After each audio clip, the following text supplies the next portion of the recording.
Baik, Ibu Bapak sekalian, selamat malam. Assalamualaikum warahmatullahi wabarakatuh. Selamat datang di seri kuliah PPI Kasim yang kita akan membahas terkait dengan tektonik lempeng. Ini coba saya next gitu ya Bapak Ibu.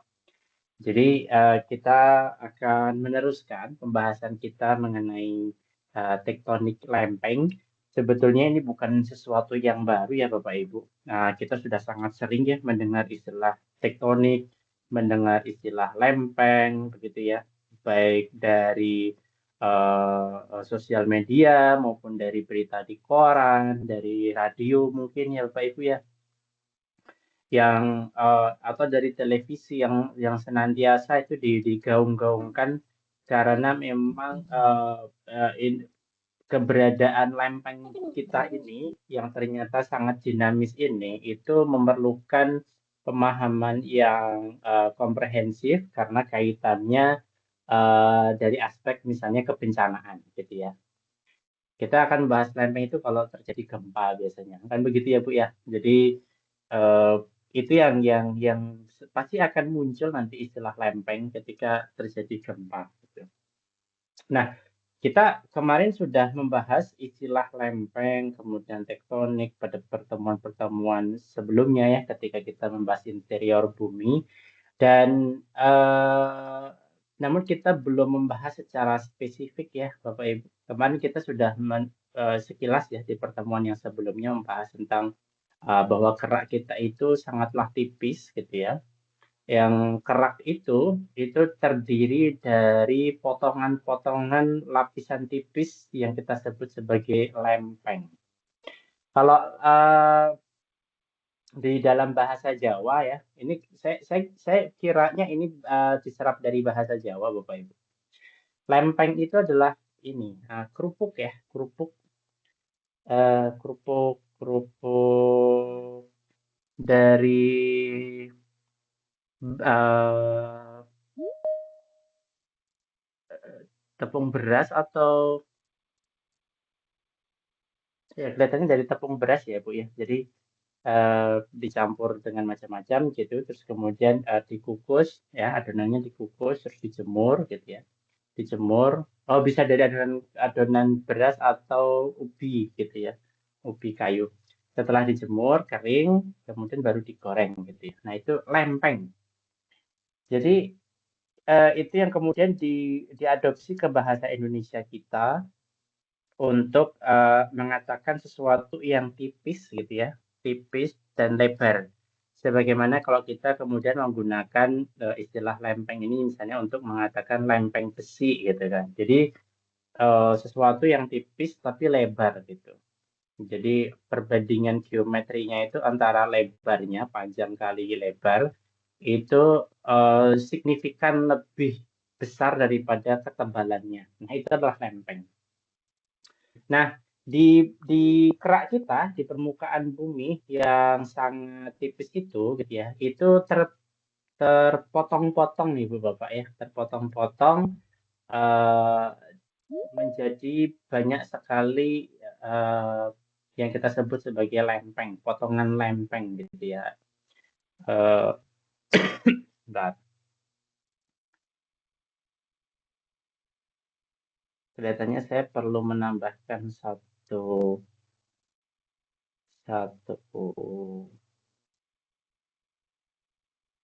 gambar pendahuluan gitu ya. Saya agak kelupaan Bapak Ibu. Bentar.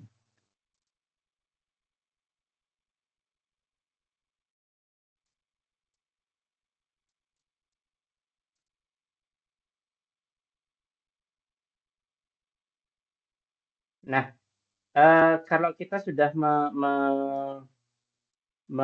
mengenal istilah lempeng ya Bapak Ibu, terus kemudian apa itu yang disebut sebagai tektonik? Ya, Bapak Ibu ya. Ada yang punya ide Bapak Ibu, tektonik itu apa? Atau pernah membaca di mana begitu tektonik itu seperti apa Bapak Ibu?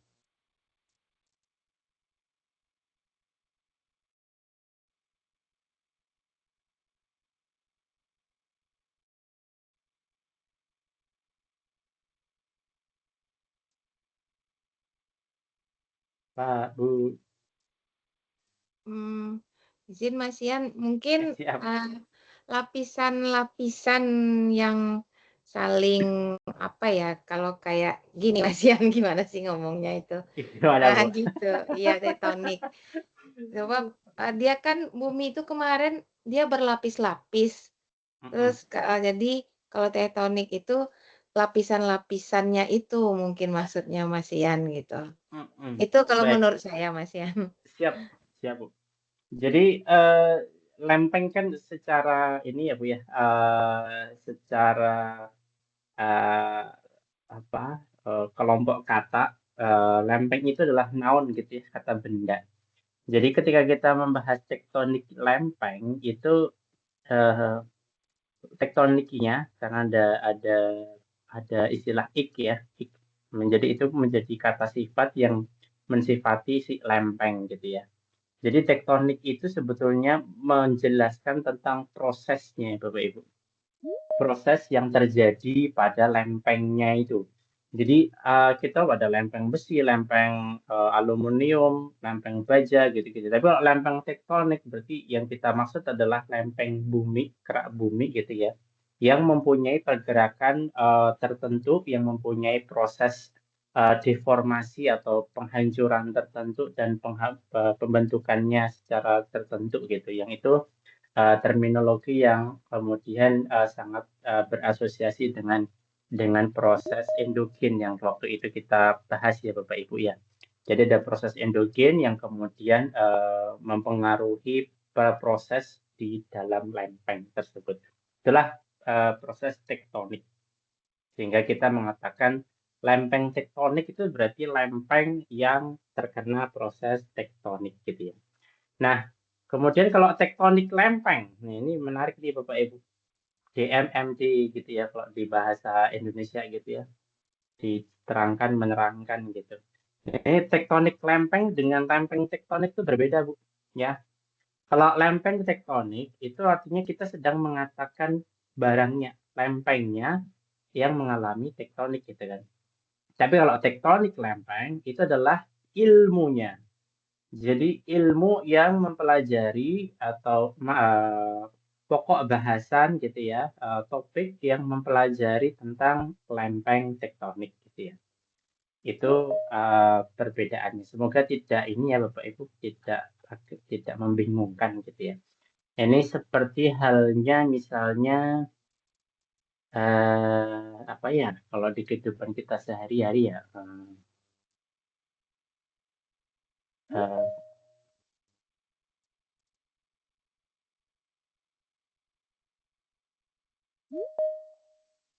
iya, saya belum ketemu. Tapi banyak sebetulnya DMMD ini di kehidupan kita sehari-hari. Baik, kita coba masuk ya Bapak Ibu. Ini ilustrasinya ada lempeng tektonik ya atau lempeng samudra yang menunjam gitu ya, terus menunjam di bawahnya si Eurasia gitu ya, atau Asia gitu, yang membentuk gunung api. Terus kemudian ini diilustrasikan di Padang Sumatera Barat ya, ada pesisir yang eh, rentan terhadap proses yang terjadi di pesisir barat gitu ya, ada Gunung Merapi dan ada panas bumi. Coba nanti kita lihat Bapak Ibu, kenapa gambar-gambar ini bisa muncul ya di generasi AI ini. Baik, sebelumnya kita akan membahas sedikit Bapak Ibu ya setelah ya, kita mengikuti kuliah yang keempat ini. Harapannya kita semua bisa memahami konsep dasar tektonik lempeng. Kemudian kita bisa menghubungkan beberapa eh, konsep gitu ya dengan fenomena geologi, menganalisis proses geologi dan bentuk muka buminya gitu ya, yang itu berasosiasi dengan aktivitas lempeng dan ternyata tektonik lempeng kita ini atau pergerakan dari lempeng bumi itu bisa menghasilkan sumber daya geologi gitu ya Bu ya, berupa energi ataupun mineral dan batu bara gitu ya.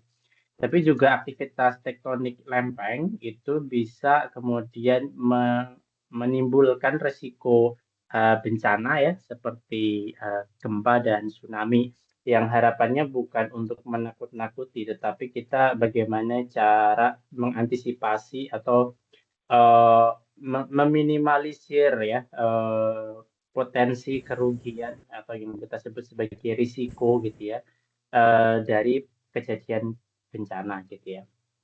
Nah, kemudian yang kelima, keenam, 7, 8 itu lebih ke bagaimana kita mengaplikasikan keilmuan atau pemahaman yang sudah kita pahami gitu ya untuk misalnya bagaimana kita berpikir integratif gitu ya mengkaitkan berbagai aspek dan perspektif gitu ya untuk memecahkan suatu masalah. Kemudian juga bagaimana kita mempunyai keterampilan untuk menjelaskan konsep-konsep atau peristiwa-peristiwa tektonik lempeng yang kita mungkin tidak bisa menunjukkan secara langsung gitu ya. Barangnya tuh ini gitu ya. Tapi kita bisa menjelaskan proses-proses yang merupakan produk dari aktivitas lempeng. Kemudian tentu harapannya setelah kita memahami bumi kita, kita bisa membangun kesadaran lingkungan dan konsep keberlanjutan gitu ya Bapak Ibu. Baik,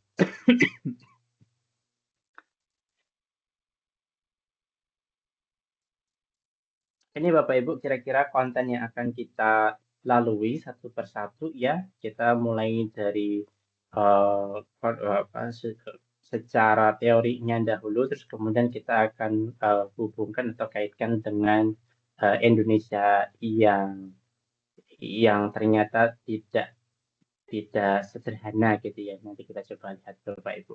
Jadi gini, Indonesia itu memiliki atau berada pada tatanan tektonik yang sangat kompleks Bapak Ibu. Kompleks gitu ya. Jadi tidak sekedar ada dua lempeng bertemu, tetapi pertemuannya itu kompleks.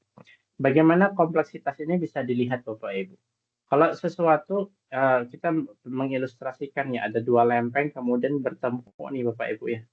Nah, ketika bertemu ini kalau kemudian yang salah satunya menunjang, satunya enggak gitu ya, itu ya oke lah itu simplifikasi dari pertemuan lempeng. Tapi ternyata pergerakan ini tidak frontal ya Bu ya, tidak adu banteng istilahnya. Tapi dia ada yang miring, salah satunya misalnya miring gitu ya. Wah, ini sudah mempunyai implikasi kompleksitas yang jauh lebih besar gitu ya, lebih kompleks daripada sekedar adu banteng gitu ya. Seperti kalau di Pulau Jawa itu kita adu banteng Bapak Ibu. Maka yang terbentuk adalah proses magmatik seperti yang di sini ya. Jadi ada penunjaman, kemudian lempeng samudra yang menunjam itu dia membawa kandungan-kandungan air yang terperangkap dalam mineral gitu ya, yang itu bisa menurunkan titik lebur dari astenosfer ini ya Bapak Ibu ya. Di bawahnya kerak itu ada istilahnya astenosfer. Nah itu bisa lebih rendah titik leburnya gitu ya. Bapak Ibu yang mengampu kimia tentu familiar dengan titik lebur, titik didih gitu ya. Nah, ketika kandungan air itu hadir dalam satu sistem pemanasan gitu ya atau reaksi itu, maka kandungan air itu bisa menurunkan titik lebur Bapak Ibu. Sehingga dengan suhu yang tidak terlalu tinggi gitu ya, dia sudah leleh gitu ya. Nah, ketika sudah leleh Bapak Ibu, itu ternyata kemudian si magma ini mempunyai sifat yang jauh berbeda daripada kanan kirinya ya. Tubuh batuan yang ada di kanan kirinya. Pertama dia mempunyai gaya buoyancy ya Bapak Ibu ya. Jadi gaya buoyancy itu bagaimana si satu paket benda ini bisa mengapung dan bisa terangkat gitu ya. Kalau kita punya balon ditaruh di dalam ember berisi air gitu ya, maka balon ini akan mengapung. Kalau kita paksa untuk ditenggelamkan, dia akan naik gitu ya. Nah, itu ada gaya buoyancy. Karena ada perbedaan massa jenis, ada perbedaan berat jenis, dan seterusnya. Izin Nah, Mas Yan, siap Bu. ini penyebab lapindo juga nggak Mas Ian? Karena ada airnya Persis. itu. Iya, jadi konsep yang sama bisa diaplikasikan untuk lumpur lapindo atau lumpur-lumpur yang lain. Misalnya di Jawa itu, di daerah Purwodadi ke arah timur gitu Bu. Itu banyak sekali mud volcano ya. Kita sebutnya mud volcano atau gunung api lumpur ya. Gunung api tapi yang keluar tuh lumpur. Sama Bu, jadi memang ada perbedaan density tadi yang menyebabkan si cairan ini dia lebih fluid, lebih mudah untuk masuk ke celah-celah dan akhirnya keluar untuk mencari lingkungan yang pressure-nya lebih rendah gitu ya. Tekanannya yang lebih rendah. Jadi kira-kira begitu. Kan di dalam sana itu gencet nih Bu ya. Tubuh batuan itu kan sangat gencet dari segala arah ya. Nah, ketika ini kok ada sesuatu yang gampang digencet ya dia istilahnya apa ya, kalau di bahasa Jawa ada istilah mecotot gitu ya Bu ya. Ada klepon kita gencet, nah airnya itu kelapanya itu bisa cuk gitu ya, bisa dengan bertenaga dia meleleh keluar gitu. Jadi seperti itu ilustrasi dari pembentukan magma sampai kemudian sampai keluar menjadi aktivitas gunung api. Nah, itu kalau uh, lempeng tektoniknya ketemu secara tanda petik sederhana ya Bu ya, ketemu aja terus kemudian ada salah satu yang menunjang gitu. Tetapi ada di Indonesia itu Bu yang uh, lempeng-lempeng samudra yang ada itu ternyata lempeng samudra yang sangat tua, dan ketika lempeng samudra itu tua maka dia menjadi lebih dingin. Oh ini kok kayaknya saya update-nya belum sampai ke sini ya tadi ya, sebentar. Kayak harus ini dulu Bapak Ibu.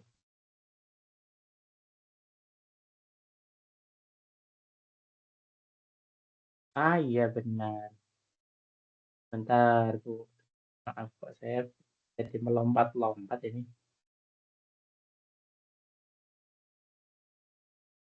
Ini harusnya dari sini dulu Bapak Ibu. Saya ingin mengenalkan dulu bahwa lempeng tektonik di di bumi kita ini tuh ada banyak sekali ya eh, potongan-potongan atau kepingan-kepingan, namanya juga plate ya. Plate itu lempeng. Kepingan-kepingannya itu ada banyak sekali. Dan setiap kepingan diberi nama, ada Pasifik yang paling besar, kemudian ada African Plate, ada Eurasian Plate, Arabian Plate, Indian Plate, dan seterusnya. Di mana batas-batas antar plate ini itu ada yang saling menjauh seperti di Mid Oceanic Ridge ini ya, eh, punggungan tengah samudra gitu ya. Nah, dia interaksi antar lempengnya saling menjauh. Itulah kenapa di sini dia dianggap sebagai tempat yang paling muda karena dari bawah, dari mantel, dari atmosfer dia keluar membentuk lempeng yang baru, gitu ya Bapak Ibu. Dan itu berlaku atau berlangsung sepanjang ini gitu ya. Sehingga kita bisa membayangkan ya Bapak Ibu, ini kira-kira sikunya Amerika Selatan itu nyambung dengan apa Bu ya, dengan ketiaknya Afrika gitu ya. Jadi ini kalau disambungkan dia nyambung gitu ya. Begitu pula dengan Amerika Utara dan Eropa itu nyambung. Dulunya kalau kita bisa merekonstruksi kembali gitu ya, dia nyambung membentuk satu benua besar, super benua namanya Pangea. Nah, tapi karena aktivitas interior bumi, aktivitas endogen, maka dia pecah ya, membentuk uh, rekahan baru gitu ya, lempeng baru yang itu kemudian membesar membesar membesar, yang semula daratan full tapi kemudian menjadi selat kecil tipis gitu ya, lama-lama membesar menjadi samudra seperti ini. Nah, ketika ada satu lempeng dengan lempeng yang lain saling menjauh, maka di satu tempat yang lain, di belahan bumi yang lain, itu pasti ada pertemuan lempeng ya Bu ya. Kalau di satu sisi kita punya membahas bola ya, makanya bumi itu bola ya, bukan datar. Eh, ketika kita punya benda bulat di satu sisi dia ada aktivitas menjauh, maka di sisi yang lain sebaliknya dia akan bertemu gitu ya. Dan ketika menjauh di Atlantik ya, bertemunya di mana Bapak Ibu? Bertemunya nanti akan misalnya di sini ini, di Himalaya ya. Jadi Indian Plate ini nabrak Eurasian menjadi pegunungan Himalaya yang saat ini menjadi titik tertinggi di bumi gitu kan. Atau juga di ini antara Rusia dan Pasifik gitu ya. Ini juga dia nabrak. Antara Pasifik dengan Australia dia nabrak gitu. Ada juga yang papasan Bapak Ibu seperti di Los Angeles sana di San Francisco, dia papasan. Jadi dia nggak adu banteng, tapi juga tidak saling menjauh, tapi dia papasan aja. Say hi, halo gitu. Jadi papasan dan kemudian itu memiliki implikasi yang berbeda gitu ya terhadap proses geologi ikutannya. Yang masing-masing mempunyai asosiasinya Bapak Ibu. Kalau kalau apa namanya pemekaran samudra gitu ya, lempengnya saling menjauh, nanti implikasinya akan unik gitu ya, akan berbeda dengan kalau misalnya dia apa Bu bertemu gitu ya atau berpapasan gitu. Nah, masalahnya adalah Indonesia ini Bapak Ibu itu berlokasi atau bahkan ya bukan berlokasi saja, tapi Indonesia itu kepulauan yang terbentuk gitu ya, yang terbentuk akibat interaksi banyak lempeng Bapak Ibu. Dalam gambar ini itu cuma digambarkan tiga ya, tiga atau empat ya Bapak Ibu ya, yang berinteraksi di di Indonesia gitu ya. Lempeng Eurasia ini dia menerus sampai membentuk Sundaline gitu ya. Namanya Sundaline yang ini dulu sebetulnya Laut Cina Selatan ini dan selat Laut Jawa dan Selat Karimata ini ya Bapak Ibu. Ini dulu tidak ada airnya, tapi merupakan lembah dataran rendah yang sangat luas begitu ya. Tapi dengan melelehnya eh, es yang ada di kutub-kutub, maka dia menjadi tergenang sampai sekarang kita jumpai ada Laut Cina Selatan dan juga Selat Karimata dan Laut Jawa begitu ya. Nah, ini interaksi antara Eurasia dengan Australia. Tapi terus kemudian di bagian utara ya dari Manado sana itu ternyata ada efek ya pembentukan kepulauan akibat tumbukan lempeng Filipina dengan Eurasia. Di utaranya Papua itu ternyata terdampak gitu ya pertemuan antara Pasifik ya dengan Australia. Jadi kita merupakan kepulauan yang terbentuk akibat pertemuan empat lempeng. Bapak Ibu setuju nggak? Hanya empat lempeng.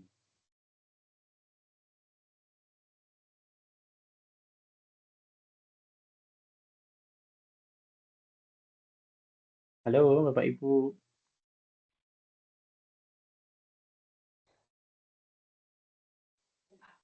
Peta lempeng itu dapatnya dari mana, Mas Ian? Maksudnya kalau peta permukaan kayak Jawa itu kan kita bisa dapat dari pencitraan. Nah, kalau lempeng-lempeng ini kan kayak peta gitu, Mas.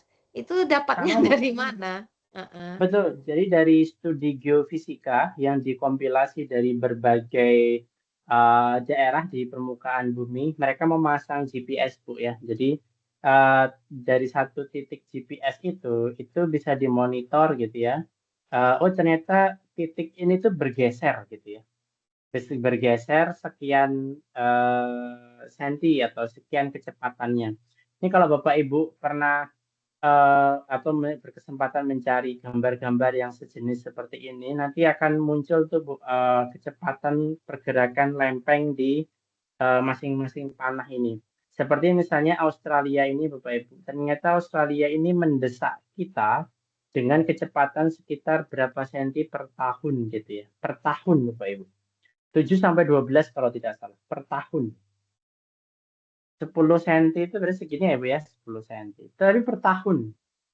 Jadi kalau usia kita sudah misalnya 50 tahun berarti ya 50 5 meter Bu ya. Kita sudah menjadi saksi pergeseran lempeng sejauh 5 meter.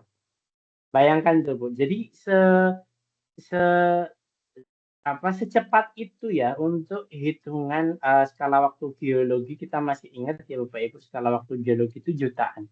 Jadi 5 meter dalam kurun 50 tahun itu tuh sudah sangat cepat gitu ya. Sehingga bisa diprediksi ketika berandai-andai gitu ya Bapak Ibu. Ada yang simulasi komputer itu apa yang terjadi dengan Indonesia ketika waktu diputar ke masa depan gitu ya, sekitar misalnya 1 juta tahun yang akan datang atau 5 juta tahun yang akan datang. Ternyata pulau-pulau Kalimantan itu sudah terputar-putar gitu ya Bu ya, ke arah jarum jam.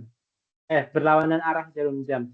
Jadi Papua ini akan mendesak sangat ke utara gitu, sehingga Maluku akan hilang, terus kemudian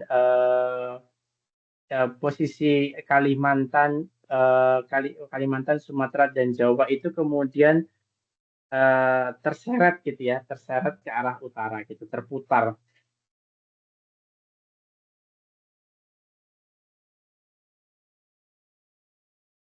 Jadi Izin Mas Ian, berarti ya Bu. yang lempeng ini kalau saya lihat dari petanya itu berarti Mm. kayak di Australia itu kan ada garis merah. Itu berarti satu lempeng tuh ya Mas ya?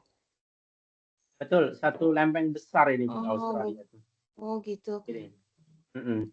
Oh iya ya, oke Dan oke. Eurasia ini besar sekali, Eurasia ini Bu. Satu lempeng besar gitu. Begitu juga dengan yang lain. Atau Antartika ini ada satu lempeng besar nih Bu, Antarctic Plate ini. Tapi ada juga yang kecil-kecil Bu, misalnya seperti ini, Caribbean Plate ini kecil sekali nih, atau Cocos Plate ini kecil gitu. Jadi atau di sini ya ini respon kerak itu ternyata berbeda-beda dari satu titik dengan titik yang lain, walaupun sama-sama ada proses endogen di bawahnya gitu ya Bapak Ibu. Baik, kita mohon izin lanjut ya Bapak Ibu. Ini jadi di Sunda, Sumatera, Jawa kita itu terdampak ya oleh aktivitas tektonik. Kemudian di Banda, Banda itu mulai dari Bali, Nusa Tenggara, ke timur gitu ya sampai ini Bapak Ibu kalau melihat di peta yang di sini sampai ke arah sini gitu ya. Saya kelihatan ya Bu ya apa kursor saya di sini. Terus kemudian untuk Papua dan Maluku ini lebih kompleks lagi ternyata dia ada banyak sekali eh, pecahan-pecahan lempeng kecil-kecil yang saling bertumbuk gitu ya. Jadi itu bukan Eurasia yang besar gitu ya, tapi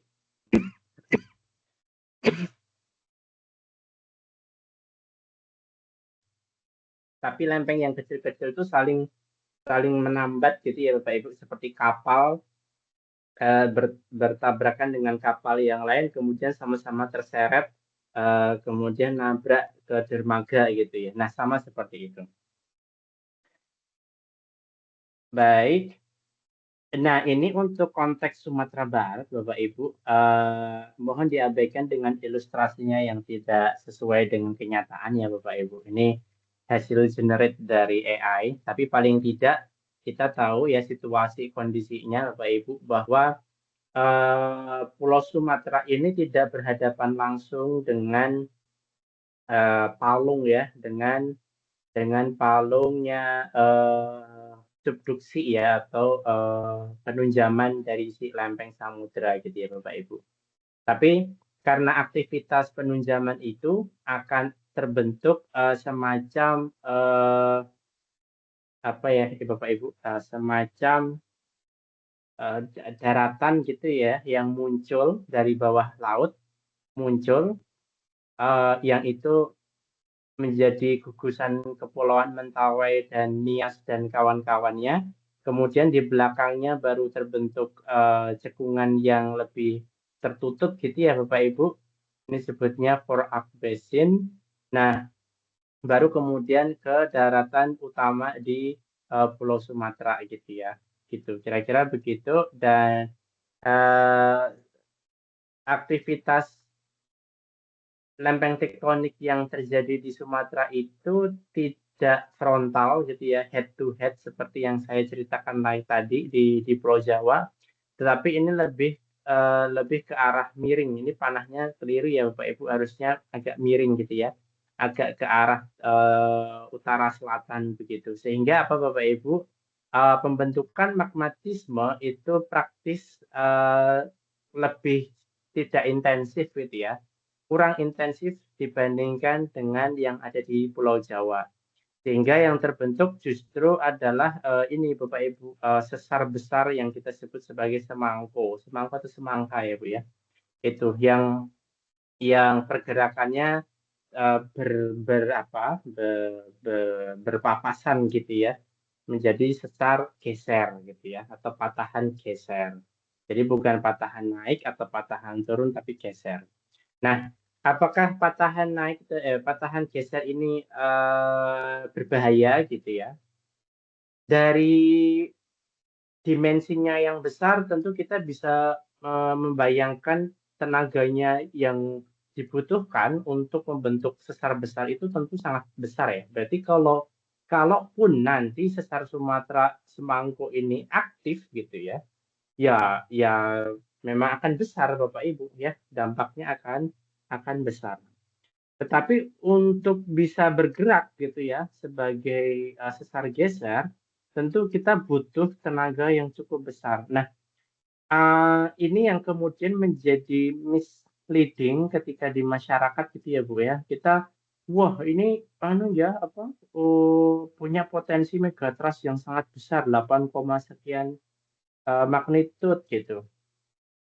Nah, tapi jangan lupa bahwa proses terjadinya gempa itu tidak ini Bapak Ibu, tidak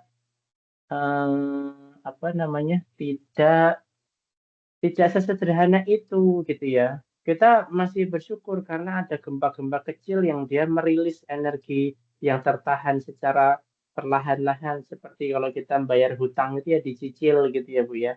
Kecil kecil kecil kecil kecil gitu. Tapi lama-lama habis gitu kan Bapak Ibu. Dibanding kemudian dengan langsung bayar lunas gitu kan, si piutangnya malah kaget gitu kan.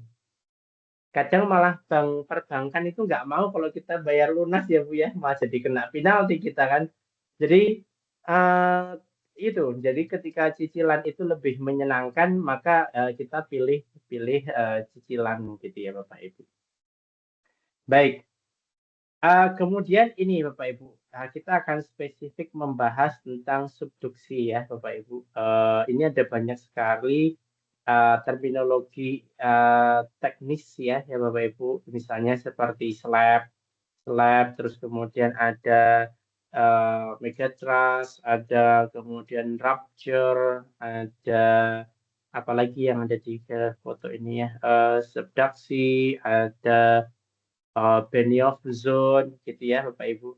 Tapi lebih yang ingin kami tekankan adalah bahwa proses subduksi antara Pulau Jawa dan Sumatera itu memiliki sistem subduksi yang berbeda dan dua-duanya nyata Bapak Ibu. Pertama, misalnya dari geometriknya gitu ya, bahwa slab atau lempeng samudra yang menunjam itu ternyata tidak selalu planar. Planar itu artinya seperti ya balok kayu aja gitu ya kan. Tadi kita percaya ya Bapak Ibu bahwa kerak atau lempeng kita itu sangat rigid ya, sangat kaku. Tapi begitu dia menunjam, karena yang kaku ini, yang brittle, yang rapuh ini ketika menunjam, dia masuk ke zona yang lebih panas gitu ya. Maka sifat sifat dalam atau sifat atom-atomnya begitu ya Bapak Ibu, secara fisika dan kimiawinya dia berubah sehingga dari sifat deformasi yang rapuh tadi itu menjadi lebih liat ya, lebih ductile gitu ya, lebih liat.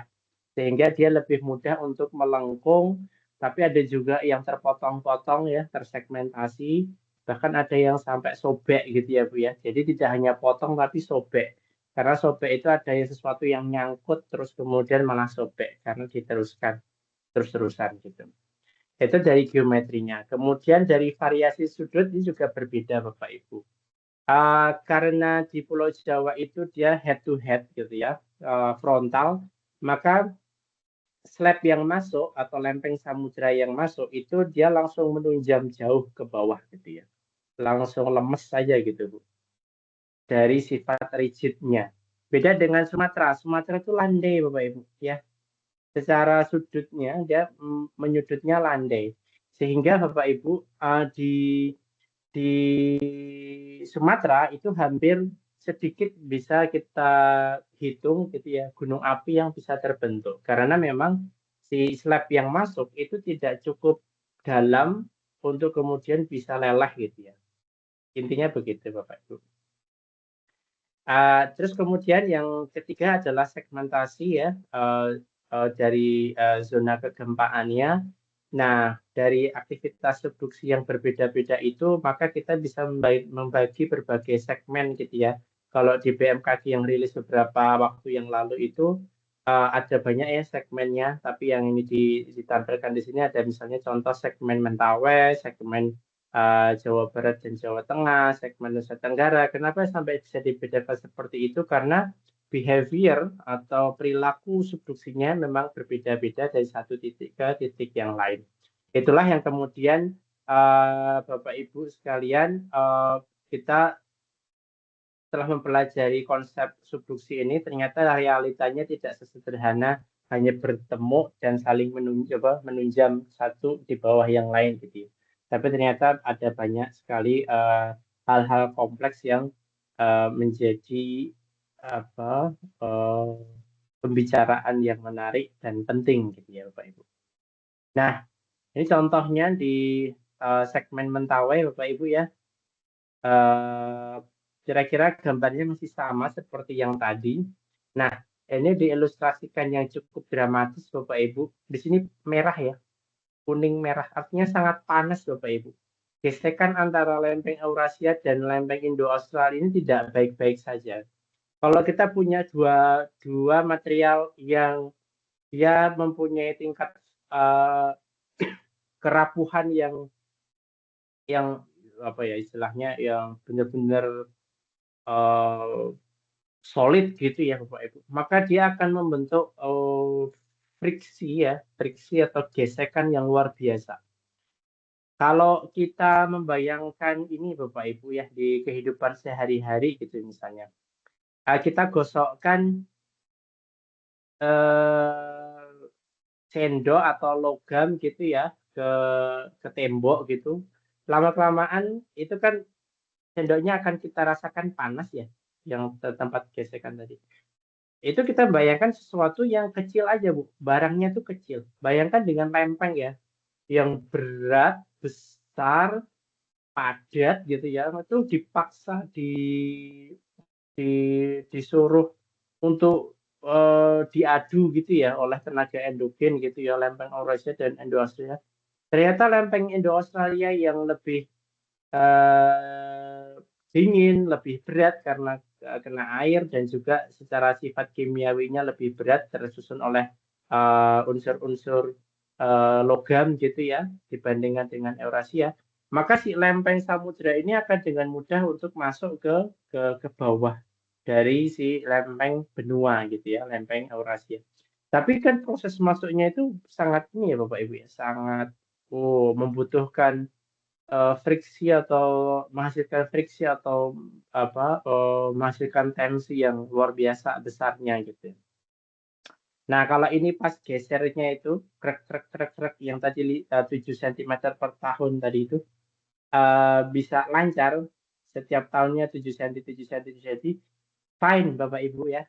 Kita aman-aman aja gitu ya. Dalam arti kalau ada gempa itu kecil-kecil gitu ya. Tapi kalau ternyata ini itu kok nggak jalan-jalan nih, gitu kan? Hitungan 7 cm tadi nggak berlaku di sini. Sehingga apa Bapak Ibu? Dia mentok gitu ya. Ada yang mengganjal, entah apa itu gitu kan, tapi mengganjal sehingga friksinya semakin besar. Tidak hanya friksi tapi justru dia akan saling aksi reaksi gitu ya. Hukum Newton yang ketiga, aksi reaksi sehingga dia ya gontok-gontokan aja, Bu. Saking kencengnya gitu ya, Bapak Ibu. Wah, suatu ketika ada kelengahan dikit gitu ya dari salah satu lempeng pecahlah menjadi rilis energi. Nah, rilis energi ini yang kita sebut sebagai gempa. Nah, yang kita waspadai atau yang para BMKG itu waspadai adalah di mana sih di zona subduksi itu yang terjadi seismic gap. Apa itu istilah seismic gap? Ini sangat teknis Bapak Ibu, tapi perlu Bapak Ibu tahu. Jadi gap itu adalah maksudnya jeda. Deretan antara sepanjang subduksi ini itu terjadi banyak sekali titik-titik kegempaan, baik yang gempa kecil, magnitudenya kecil, MMI-nya kecil, sampai ke magnitudenya besar, MMI-nya besar gitu ya. Tapi ada daerah-daerah tertentu tuh kok dia sepi-sepi aja. Gempa besarnya itu nggak pernah terjadi gitu kan.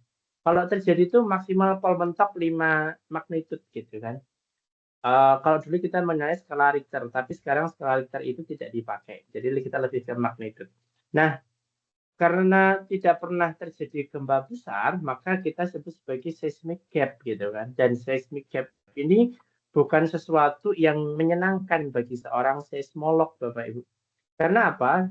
Kalau kita menjumpai di suatu tempat itu seismic gap-nya ada gitu ya, sepi dengan aktivitas kegempaan, maka hati-hati in the near future itu akan rilis energi yang sangat besar. Itu yang kita khawatirkan Bapak Ibu. Seperti orang, Bapak Ibu pasti pernah mendengar ya, ada kawan Bapak Ibu yang nggak pernah marah. Ini guru kok nggak pernah marah gitu. Selalu bawaannya kalem gitu ya. Di diusilin, dijahilin sama sama murid-muridnya kalem aja gitu ya. Ada apa istilahnya? Ada friksi dengan sesama kolega gitu, tapi bawaannya kalem gitu. Dan kayaknya kok nggak ada masalah. Kalau Bapak Ibu, kalau Bapak Ibu menjumpai ada teman yang seperti itu, hati-hati. Temannya Bapak Ibu itu punya seismic gap. Karena sekalinya dia marah, meledak-ledak. Saya pernah menjumpai satu teman saya itu yaitu kalem segala macam gitu. Nah, karena saya sudah kelewatan batas gitu ya, dia marah dan meledak-ledak. Tidak pernah terfikirkan sebelumnya, sengeri itu ternyata marahnya. Tapi kalau ada teman yang lain yang suka marah gitu ya, uh, ya dia marah tapi habis itu sudah reda, marah tapi sudah reda gitu. Jadi kayak gitu Bu. Jadi ya analoginya mungkin tidak terlalu bagus ya, tapi saya kira begitu. Jadi kita bersyukur dengan aktivitas gempa yang rilis kecil-kecil gitu ya.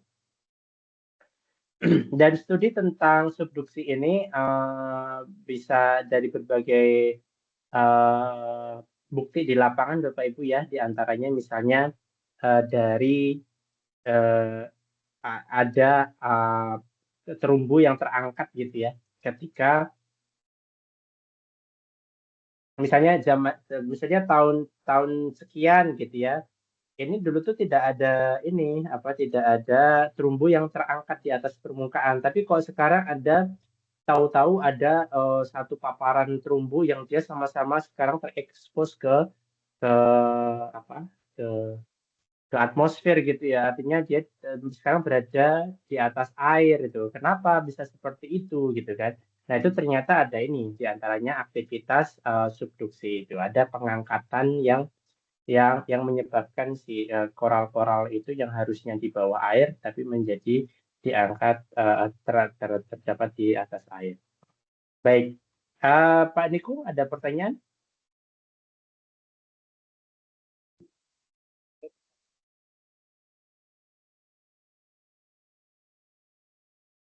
Silakan Pak Niko.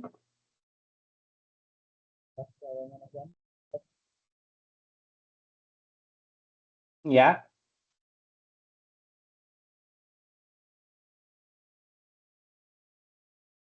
Pak Niko. Oke, cek Mas Yan. Siap. Ada kendala teknis. Ya, tadi suaranya putih-putih, Pak.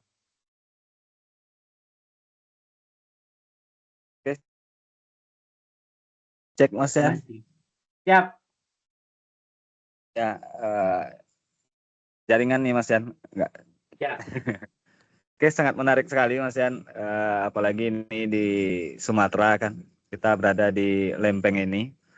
Jadi yang ingin saya tanyakan Mas Yan, itu ada sesar semangko tadi Mas Yan. Itu seperti retakan besar. Apakah Ya. itu disebabkan oleh zona subduksi itu? Kalau lempeng tadi kan itu bergeraknya karena arus konveksi dari mantel bumi ya Mas Yan ya. Nah, betul. untuk yang sesar ini, apakah apa bedanya dengan dia kan ada pergerakan konvergen, divergen, ada transform. Transform ini pergeseran juga Mas Yan ya. Nah, apakah berbeda? Apa dia termasuk transform atau dia efek dari zona subduksi yang ada di bagian barat Pulau Sumatera? Mungkin itu saja Mas Yan. Terima kasih. Ya. Assalamualaikum warahmatullahi Terima kasih, Pak wabarakatuh. Niko.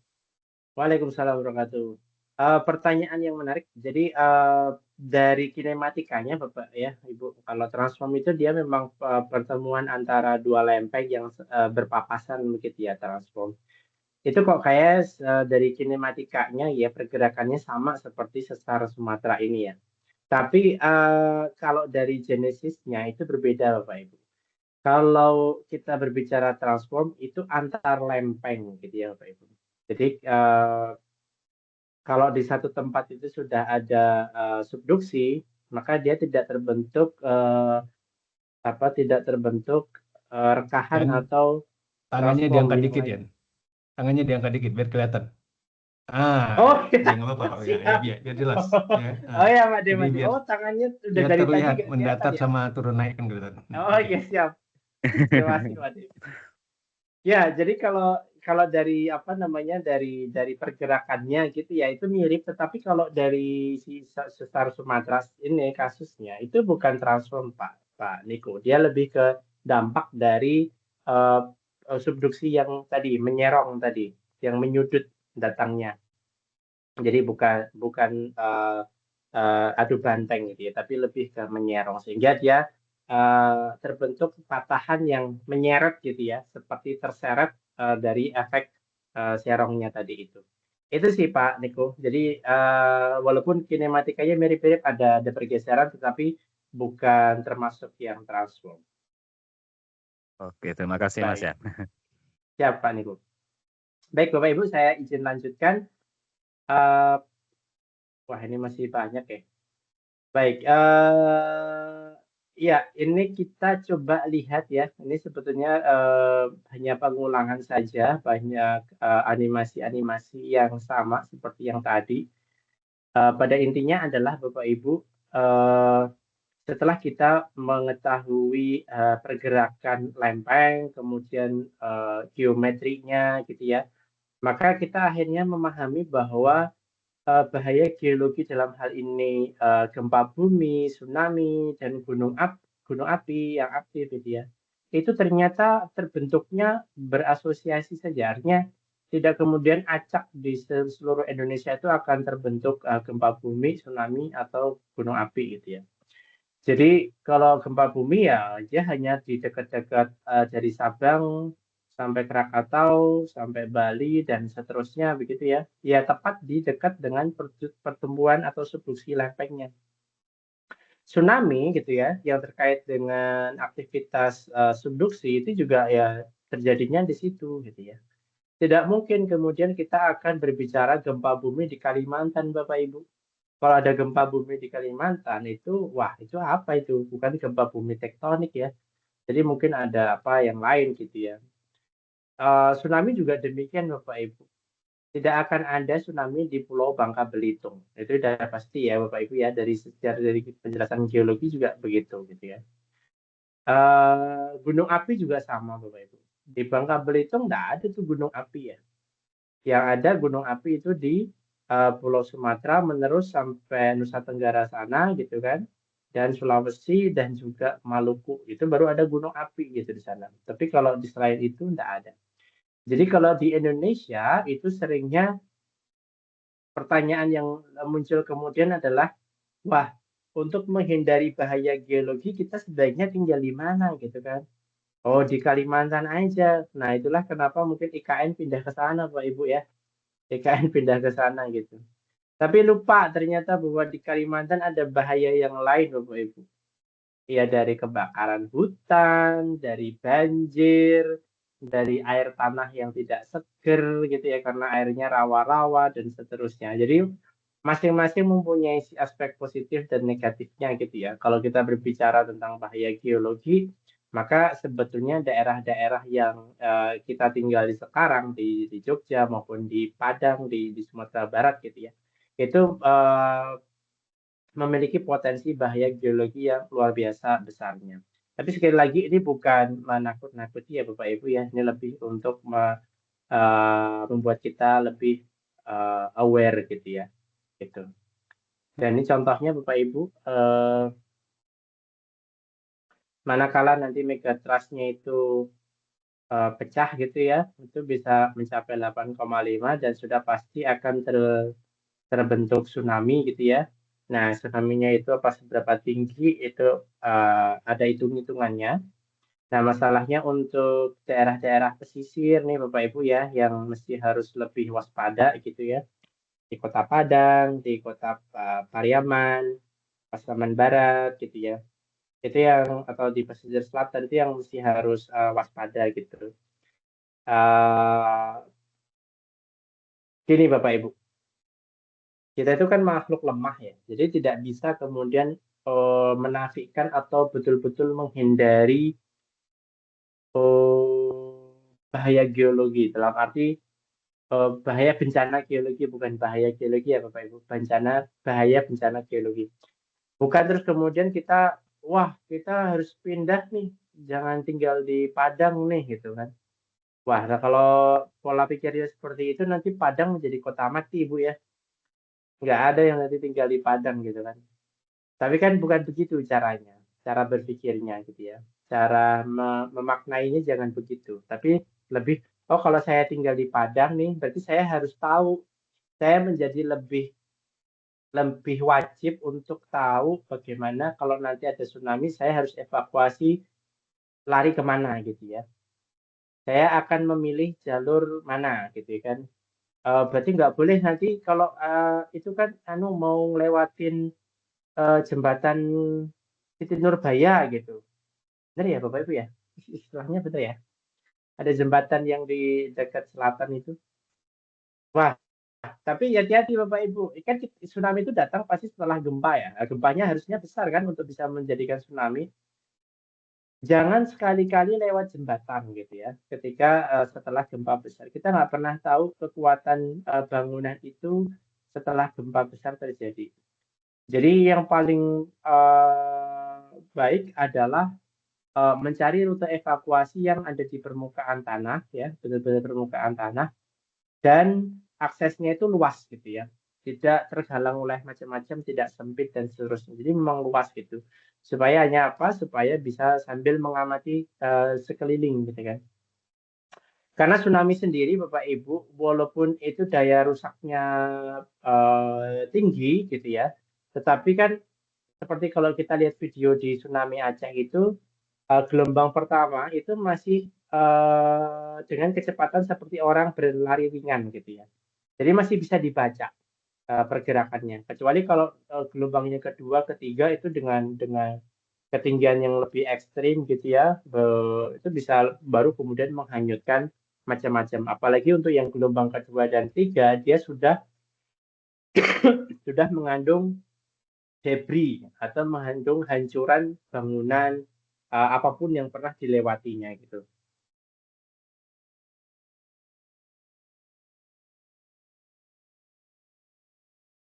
Baik.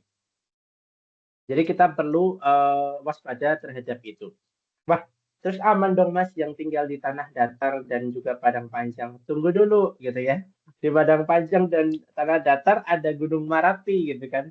Kemarin Pak Padi bilang itu jangan-jangan Gunung Sago gitu ya atau Gunung Malintang di Batu Sangkar itu kalau aktif tiba-tiba gimana tuh gitu kan. Jadi apa namanya, kita tidak bisa kemudian menghindari 100% gitu ya Bapak Ibu. Yang bisa kita lakukan adalah antisipasi kalau itu terjadi. Sehingga kita bisa meminimalisir kerugian yang kita yang mengenai kita gitu. Nah, Bapak Ibu, kenapa sih kita harus belajar tentang tektonik lempeng dan kaitannya dengan Indonesia dan terkhusus di Sumatera Barat? Kita akhirnya bisa kemudian berpikir Bapak Ibu, wah kalau kayak gini berarti kita harus kalau mau bangun rumah, bangunan rumahnya harus ini nih, harus punya kekuatan yang ekstra gitu ya. Kalau dulu biasanya kolom cor gitu cuma di kanan kiri, ya berarti harus ada kolom yang mendatar gitu yang menghubungkan satu tiang dengan tiang yang lain. Artinya apa Bapak Ibu? Eh, kita tidak kemudian putus asa menghindar, tapi kita beradaptasi dengan keberadaan potensi-potensi bencana geologi. Kalaulah menghindar itu adalah jalan terbaik gitu ya. Orang Jepang itu pasti sudah menyerah Bapak Ibu. Tapi kan ternyata enggak. Mereka terus berinovasi gitu ya. Membangun desain bangunan yang tahan gempa, bagaimana membuat bangunan itu tidak memiliki frekuensi yang sama dengan getaran gempa alamiah gitu ya. Kan kadang kita bilang ya Bapak Ibu ya, oh aku ada satu bangunan yang dia sangat kokoh, tapi ada bangunan yang digoyang dikit hancur gitu kan. Selain dari kolom-kolom konstruksi teknik sipilnya, ternyata bangunan ini setiap setiap bangunan itu mempunyai frekuensi Bapak Ibu, frekuensi getaran. Bu Liza pasti bisa menjelaskan dengan lebih baik. Kalau kita punya dua benda, gitu ya Bapak Ibu, yang dia memiliki frekuensi yang berbeda, satu benda digetarkan, maka benda satunya diam aja. Tapi kalau dua benda ini mempunyai frekuensi yang sama, yang satu digetarkan, maka yang satu akan teresonansi, gitu kan? Seperti kita eksperimen garpu tala itu sama. Jadi getarannya kecil aja sebetulnya, tapi karena bangunan itu punya frekuensi yang sama, jadi dia juga goyang juga gitu kan. Nah, Jepang membuat sistem bangunan yang frekuensinya dibuat sedikit berbeda. Sehingga mau digoyang kayak apa, bangunannya tetap diem aja karena tidak terresonansi gitu ya. Nah, di Jepang itu juga banyak sekali ya teknologi early warning system. Beberapa waktu yang lalu terjadi gempa yang cukup hebat ya di Jepang. Kalau Bapak Ibu melihat beritanya, itu tidak ganti menit, itu sudah ada warning tsunami, tsunami, tsunami, tsunami. Dan itu diputar terus-menerus di berbagai kanal media sosial mereka. Tsunami, tsunami, tsunami. Padahal tsunami-nya masih di tengah lautan, Bu ya. Tapi di daratan sudah siap nih. Memberikan waktu yang cukup untuk para lansia itu bergerak mengevakuasi diri.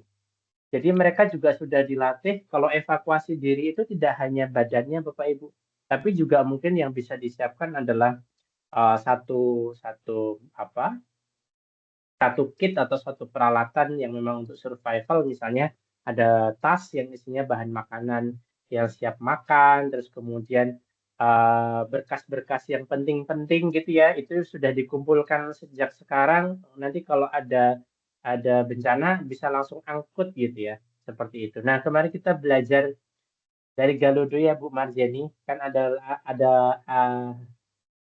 ada baiknya gitu ya setelah kita belajar itu semua administrasi yang sangat penting yang tidak boleh basah itu dikumpulkan menjadi satu dalam satu box gitu ya yang bisa dibawa ketika ada evakuasi. Ini boxnya diangkut juga gitu Bu ya. Jadi sama seperti kita kalau di rumah ya yang biasanya kena banjir gitu, kita belajar di situ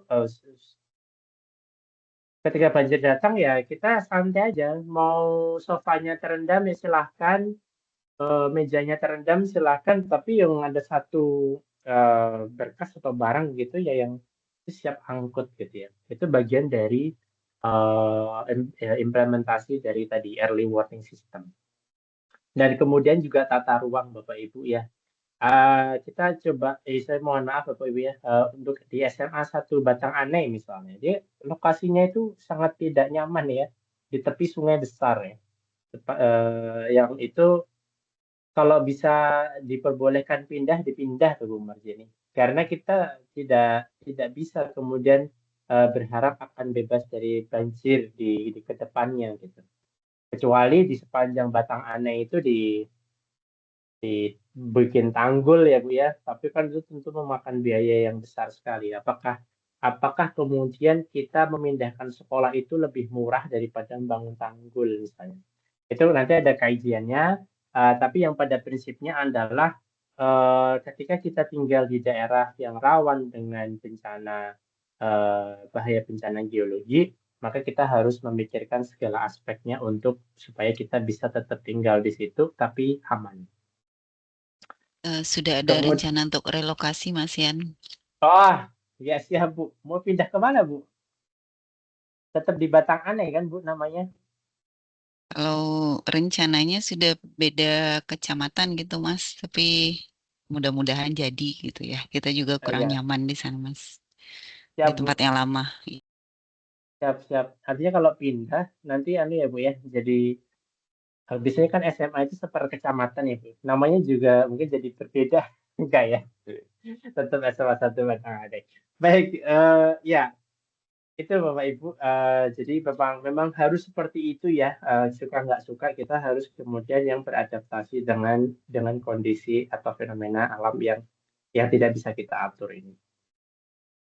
Baik, ini sama seperti yang tadi, di antaranya adaptasi nyata di Padang nih yang saya suka kalau ke SMA 1 Padang itu, bangunannya dari Yayasan Bunda Suci itu kan sudah dibangun untuk evakuasi ya Bu ya, evakuasi kalau ada tsunami gitu ya, dengan, akses tangga yang lebar dan sebagainya gitu ya. Jadi memang kita harus seperti itu. Nah, Mas, kok dari tadi kita tuh berbicara mengenai bencana, bahaya, kerugian gitu ya. Wah, iya kita harus berimbang Bapak Ibu ya. Ketika kita membicarakan proses-proses geologi, maka kita juga harus mengapresiasi keberadaannya. Bagaimana cara mengapresiasinya, Bu? Karena gini, semua proses geologi yang terjadi di sekitar kita itu punya dua sisi koin ya, Bapak Ibu. Di satu sisi dia akan menghasilkan sebuah kerugian gitu ya. Tapi di sisi lain dia menghasilkan sumber daya Bapak Ibu. Dengan aktivitas tektonik yang sedemikian hebat, kita akhirnya bisa mempunyai sistem gunung api ya, panas bumi yang sangat besar energinya yang bisa kita ekstrak ya. Terus kemudian ada mineralisasi yang bekerja di situ. Mineralisasi itu maknanya yang dulu tidak ada mineral-mineral tertentu menjadi ada mineral-mineral yang ekonomis gitu ya Bapak Ibu ya. Kalau kita tambang dia bisa sangat ekonomis sekali dan bisa menyokong kehidupan manusia yang lebih berkelanjutan gitu. Bayangkan kalau misalnya kita tidak menambang emas gitu ya. Kalau kita tidak bisa menambang emas, bagaimana kita kemudian bisa mengembangkan elektronik gitu, Bu? Karena setiap komponen elektronik itu ternyata mengandung emas atau logam, Cu gitu ya, tembaga gitu. Dan untuk misalnya logam-logam yang lain seperti perak ya, Ag, argentum, molybdenum, timbal, zinc, bagaimana kalau misalnya kita tidak menambang itu? Ya kita akan defisit ya, kita tidak bisa berkembang seperti yang kita rasakan sekarang. Bahwa gawai kita ya, HP kita ini, dia tuh sebetulnya memerlukan ya sumber daya mineral yang sangat kompleks ya, banyak sekali yang diperlukan untuk membuat satu alat handphone gitu ya. Yang itu ya itu berkah dari proses tektonik yang ada di Indonesia gitu. Nah, di Sumatera Barat sendiri ya kita punya potensi geotermal ya di Muara Labuh dan juga di Bonjol. Yang saya tahu di Bonjol. Terus kemudian ada emas ya di Sijunjung dan Darmasraya, walaupun mungkin kadarnya tidak besar gitu ya, tapi ada di sana mineralisasi emas. Dan kemudian juga ada pembentukan batu bara gitu ya. Jadi batu bara itu dulunya cekungan yang terisi oleh endapan-endapan organik begitu ya. Tapi dalam jutaan tahun gitu ya, dia mengendap, kemudian tertumpuk sesuatu yang lain yang lebih banyak gitu ya, sehingga dia terkompresi dari bawah dipanasi, sehingga dia menjadi lebih padat dan lebih pure, lebih murni kandungan karbonnya, sehingga kita bisa mengambil itu sekarang menjadi batu bara. Batu bara diolah menjadi listrik. Listrik akhirnya kita bisa Zoom meeting seperti sekarang ini. Gitu ya Bapak Ibu. Gitu. Nah, ini kira-kira take home message-nya Bapak Ibu. Jadi di bawah kaki kita, bumi itu ternyata tidak pernah diam. Lempeng bergerak perlahan, membentuk kehidupan dan ancaman. Kita tidak memilih di mana kita berpijak, tapi kita bisa memilih bagaimana kita memahami dan bersikap. Itu Bapak Ibu sekalian yang menjadi penutup ya dari kuliah kita malam hari ini, penjelasan saya. Sekarang kita masih mempunyai waktu beberapa menit untuk manakala ada diskusi gitu ya Bapak Ibu. Oh ya, sebelumnya saya mohon izin untuk menjawab pertanyaan Bu Arizona tentang keruntuhan gravitasi ya. Ini masih berkaitan dengan waktu itu Bapak Ibu ya, dengan super apa namanya objek angkasa yang mempunyai massa yang sangat besar gitu ya. Nah, karena massa yang sangat besar itu, maka dia gravity-nya itu sangat kuat gitu ya. Nah, yang saya pahami keruntuhan gravitasi itu atau gravitational collapse gitu ya, itu Bapak Ibu. Jadi bagaimana kemudian si medan gravitasi ini sangat kuat menarik benda apapun yang ada di sekitarnya, bahkan berkas cahaya pun juga bisa tertarik ke situ dan hilang.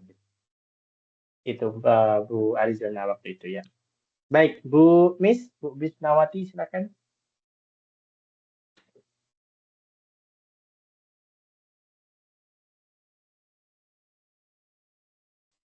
Bu Miss, sudah raise hand?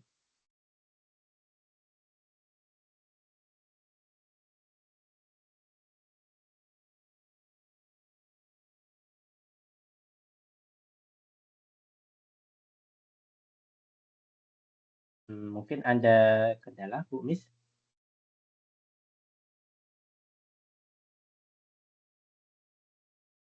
Iya, kita sambil menunggu Bu Miss untuk tergabung ya dari speakernya. Bapak Ibu yang lain?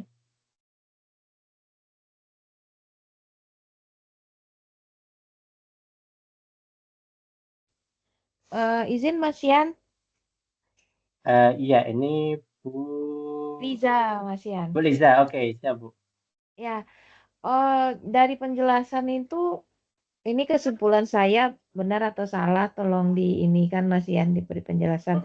Jadi kalau kita lihat di dasar laut tuh kan ada apa namanya itu Mas Yan, ada palung dan segala macamnya kan tidak rata juga. Terus kayak bebatuan di satu tempat akan berbeda dengan bebatuan di tempat lain.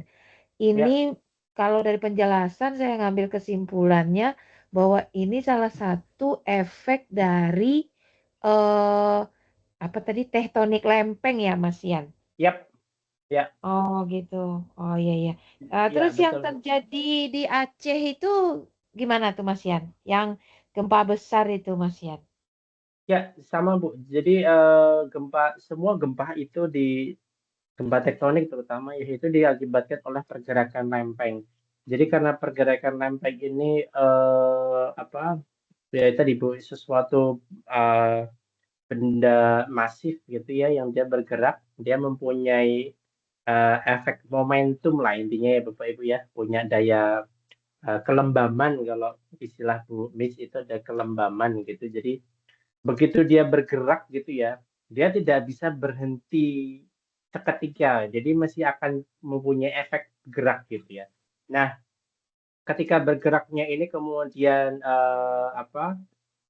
di satu saat gitu ya dia bisa bisa tertahan terus kemudian rilis, nah itu menjadi gempa dan seperti yang di Aceh ya gempanya besar dan karena eh, patahannya atau rekahannya yang terbentuk itu di dasar samudra maka dia mampu mengaduk-aduk apa namanya tubuh air di atas epicenternya itu gitu ya Bapak Ibu sehingga si apa namanya si tubuh airnya itu kalau kita bisa bayangkan kalau dulu waktu saya masih kecil nih Bapak Ibu ya main di tepi sungai gitu itu ada semacam kolam-kolam kecil yang kita coba memainkan gitu ya. Itu kalau misalnya kita aduk-aduk di bagian bawah di dasar samudra, maka di bagian tepi tubuh air itu dia akan mulai terhempas-hempas gitu ya ke tepian gitu ya. Nah, tepiannya itu kan hempasan itu kan kadang ada yang surut, kemudian ada yang hempas gitu, surut, hempas. Nah, sama ketika di bagian dasar samudra tengah sana di depannya palung ini dia diaduk-aduk gitu ya, maka yang bagian tepi pantai itu akan surut gitu, surut karena airnya itu teraduk-aduk di sini terkumpul di dalam adukan si lempeng yang patah tadi. Nah, ketika ini sudah selesai, adukannya sudah selesai, kan si tubuh air itu akhirnya melebar kan, apa istilahnya, mencari posisi semulanya dia gitu. Nah, dia akhirnya menghempas ke segala arah, termasuk ke arah daratan, tapi dengan efek yang besar karena diikuti dengan gelombangnya gitu kan. Tidak hanya massa airnya, tapi juga ditambah gelombang gitu. Jadi sebetulnya gelombang itu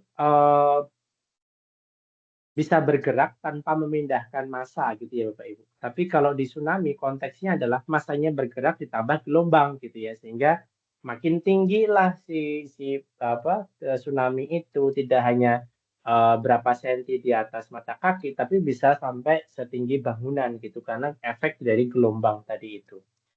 Itu Bu Liza. Oke Mas Yan, makasih Mas Yan. Iya. Bu Miss, silakan Bu Miss. Ya, tadi sorry saya lupa menghidupkan mikrofon Mas ya. Oh iya, Tidak siap. kedengaran suaranya, kenapa ya? Ya, saya mau nanyakan tentang gerakan dari Pulau Kalimantan yang berlawanan arah dengan jarum jam. Ya. Ya, saya kebayang begini, kalau kita belajar tentang medan magnet, jika partikel bermuatan listrik elektron masuk ke medan magnet, Mas Yan, Ya. itu kan elektron itu bergeraknya melingkar akibat Ya. dari tegak lurus tumbukan dari medan magnet. Nah, sekarang Pulau Kalimantan ini gerakannya melingkar melawanan arah dengan jarum jam ini tentu ada tumbukan lempeng yang saling tegak lurus. Apakah begitu? Tegak lurus. Jadi kalau gerakan tegak lurus itu akhirnya kan dia memusing gitu. Kayak tabrakan mobil di pertigaan gitu. Oh ya, saya bisa memahami itu, Bu. Lebih ke ini, Bu. Jadi pertemuan antar lempeng itu mempunyai pergerakan dengan kecepatan yang berbeda. Itu saja, Bu. Jadi ketika ada, coba saya tampilkan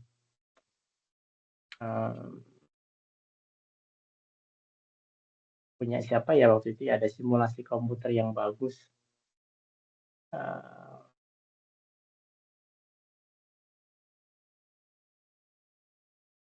Robert Hall.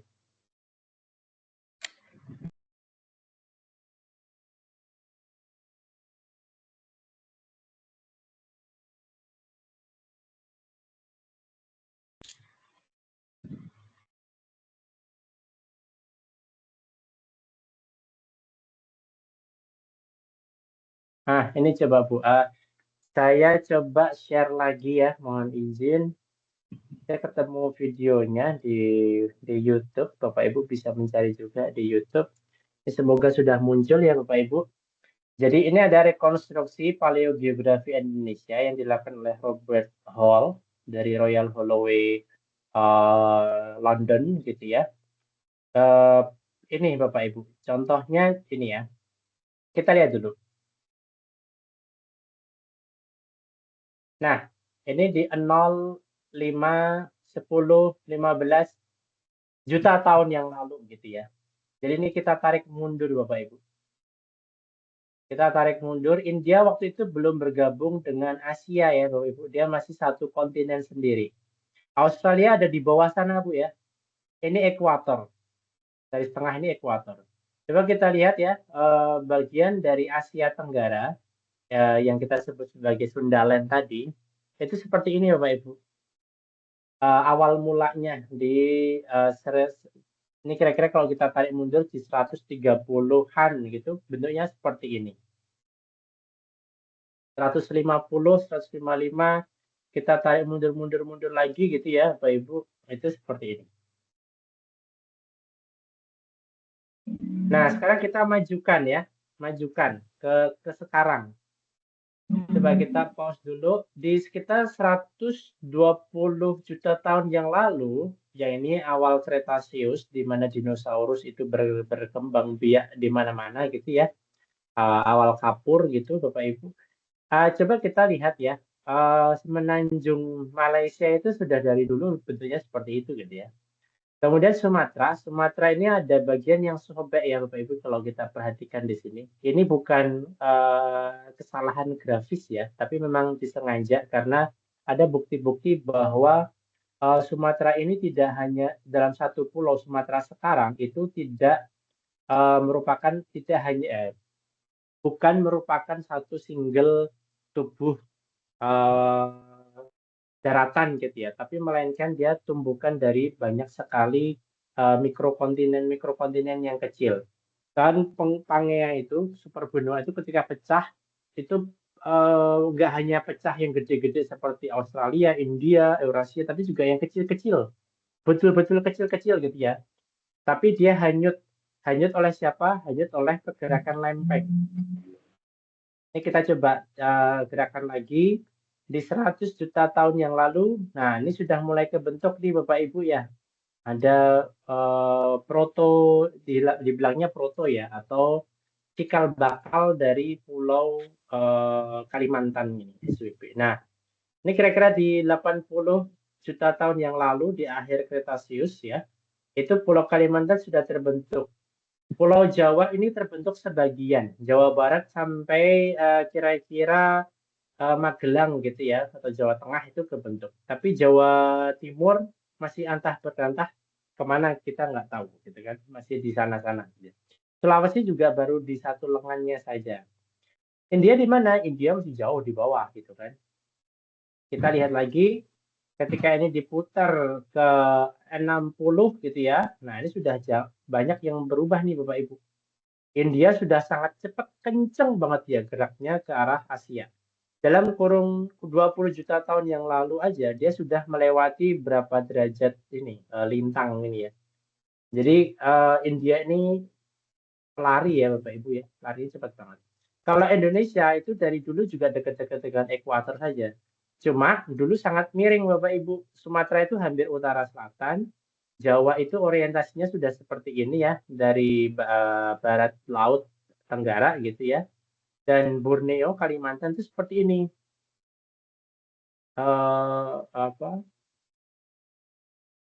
Apa istilahnya ya, nunduk banget gitu ya. Borneo tuh menunduk sekali gitu ya. Papua itu ada di sini ya, dia masih kepotong di bagian atasnya belum kebentuk. Maluku entah kemana gitu ya. Nah, kita kemudian perlahan-lahan sambung menyambung menjadi satu ya Bapak Ibu ya. Jadi itulah Indonesia. Coba perhatikan Borneo, Bu. Sekarang Borneo sudah mulai berputar ya. Berputarnya ke berlawanan arah jarum jam kan.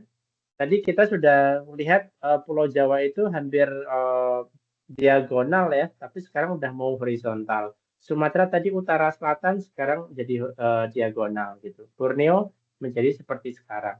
Ini 10 juta tahun yang lalu. Ini 5, dan ini sekarang ya. Ini kondisi sekarang.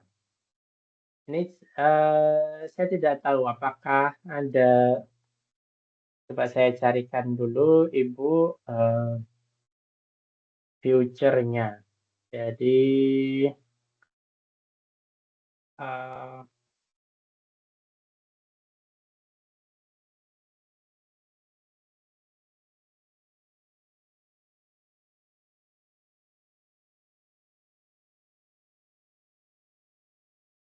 kalau tidak salah ada yang meneruskan simulasi ini itu ke masa depan.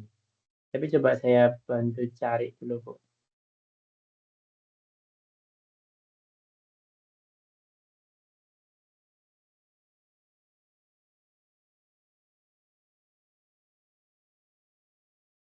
Belum ketemu future.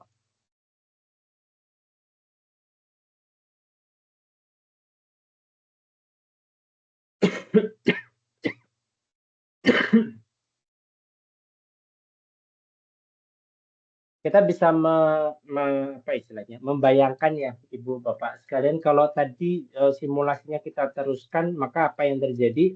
Australia akan mendesak Papua menjadi lebih ke utara gitu ya, dan apa namanya, dan Kalimantan akan terputar berlawanan arah jarum jam.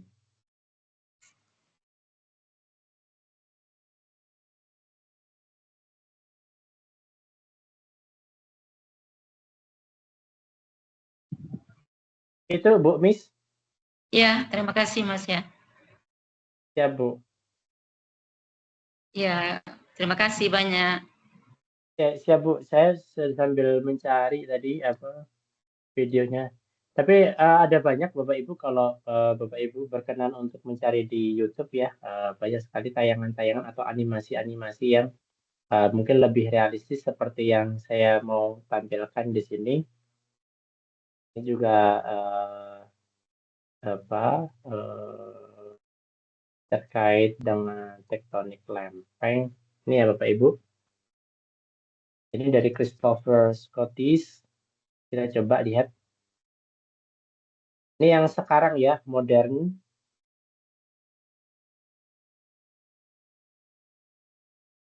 Nah, ini ditarik mundur nih Bu. Ya, 10 juta tahun yang lalu nih ditarik mundur. Ini ingat ya, jadi Kalimantan, Sumatera dan Jawa itu dulu masih jadi dataran ya, daratan di atas air gitu ya, Sundaland. Dan ini di 30 juta tahun yang lalu ada banjir ya, jadi sudah terendam menjadi lautan lagi. Memang begitu Bu ya, berulang gitu ya. 40 juta tahun yang lalu. Nah, ini ada laut kecil ya, tipis, yang kita sebut sebagai laut Tethys kalau di geologi. Indonesia apa kabar gitu ya? Belum bisa menjadi Indonesia karena belum sambung menyambung menjadi satu.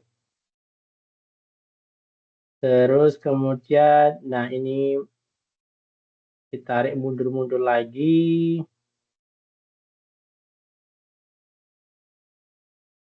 Saya sedang mencari kalau ini tuh diteruskan gitu Bapak Ibu ya.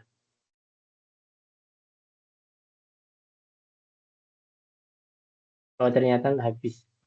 Ya nanti apa Bapak Ibu akan kami sampaikan kalau misalnya udah ketemu videonya.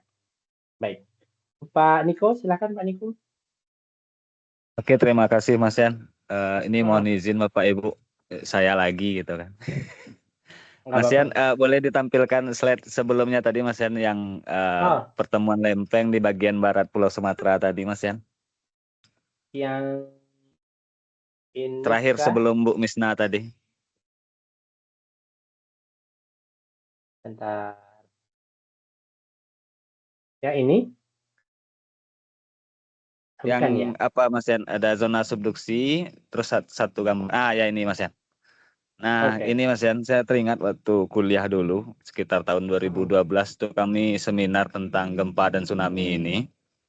Jadi analoginya gini Mas Yan, di bagian pantai barat Pantai Padang itu kan ada batu grit yang menjorok ke laut.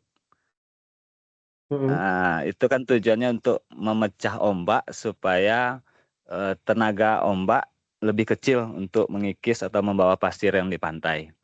Nah, dianalogikan ke tsunami karena zona subduksi ini di bagian barat Pulau Mentawai.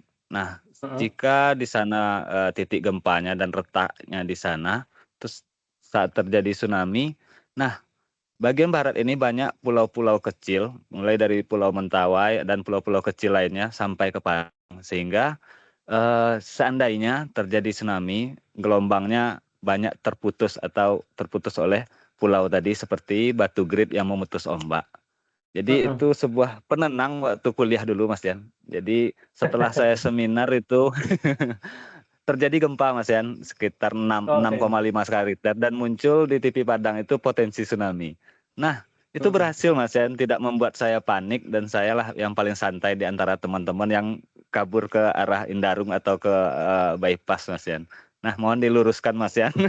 Apakah ilustrasi seperti itu? Oke, terima kasih Mas Yan. Ya. Oke, Assalamualaikum warahmatullahi wabarakatuh. Waalaikumsalam warahmatullahi wabarakatuh. Memang betul ya Bapak. Jadi kalau apa namanya gempanya ya, epicentrumnya, pusat gempanya itu terjadi di luar palung gitu ya, itu maka kepulauan kita itu akan sedikit mengurangi, tapi tidak kemudian mengenolkan gitu ya, tidak benar-benar meniadakan dampaknya ke Kota Padang gitu Bapak Ibu. Jadi tetap kalau ada gempa besar gitu ya terjadi gitu ya, dan Bapak Ibu tanpa harus menunggu informasi dari pemerintah atau BMKG gitu ya dalam hal ini, kalau ada kesempatan untuk evakuasi, evakuasi. Karena apa, Bapak Ibu? Kita tidak kemudian bisa mengandalkan dengan keberadaan Pulau Mentawai itu sudah selesai. Kan di antara kepulauan di sebelah baratnya Sumatera gitu ya, itu kan masih ada celah-celah yang cukup lebar kan. Untuk hitungan gelombang yang tinggi gitu ya, itu masih bisa melewati situ dan tetap akan berdampak luar biasa ke daerah pesisir gitu. Itu pertama. Tapi yang kedua adalah kalau misalnya titik gempanya itu berada sekarang ya Bapak, terjadi di antara Mentawai dan Kota Padang. Jadi justru di dalam ya, di perairan yang lebih dalam. Ya, kita nggak bisa mengelak itu Pak. Jadi Mentawai kena, Padang juga kena gitu kan. Jadi pada intinya adalah ketika ada gempa besar gitu ya, baik di di infonya di lautan lepas ataupun di dekat daratan gitu ya, itu harus selalu waspada gitu ya. Mungkin kalau Bapak Ibu masih masih ragu untuk evakuasi, tapi yang pasti harus waspada gitu ya. Manakala ada tanda-tanda air surut, kemudian ada suara gemuruh dari kejauhan gitu kan. Ada kalau di Aceh itu ada istilahnya smong gitu ya. Lalu harus segera kabur ya Bapak Ibu ya. Karena golden time untuk evakuasi itu betul-betul sangat limited, cuma hitungan menit.